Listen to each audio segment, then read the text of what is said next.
There's been a warrant for my son since the day of his birth, by an angry society whom deferred his word.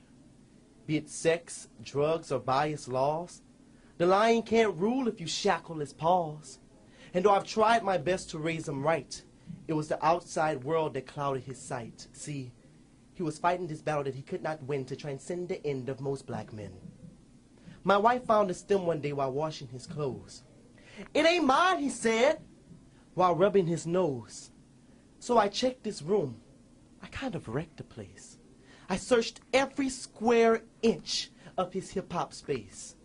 Then my eye caught a glimpse of a taped-out line, and you could just imagine what was going through my mind when my son walks in and sees me spying, his face all bloody and still wet from crying. "Son," I said, "where'd you get this from?"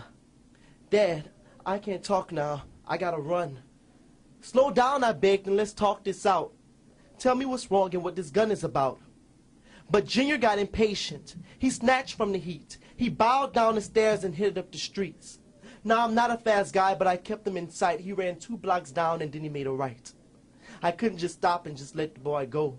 Something was wrong and I needed to know, so I rounded the corner still gasping for air. My son stood facing this guy in the chair. Obscenities, egos, and attitudes clashed. My son raised his weapon, and the dude dropped his glass. Now, my son's pretty big, but this cat was bigger. He launched from his chair, so my son pulled the trigger.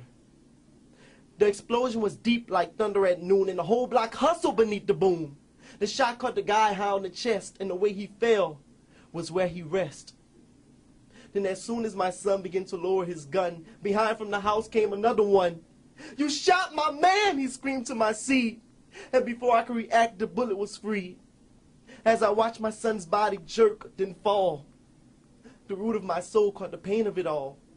Then without a thought or brief interlude, I picked up my son's gun and I shot at the dude. I shot again and again until I knew he was dead, until every last shell was pumped through his head. Then I went back to my son's body, whom was silent and cold, the prince of my throne who was made in my mold.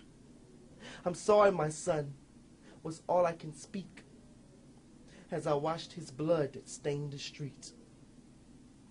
It's been 10 long years since that cold-hearted day, when those mean, ugly streets took my son away. As for my wife, she's coming around. She's just getting over this nervous breakdown.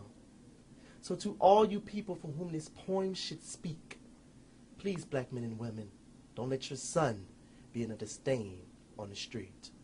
Thank you.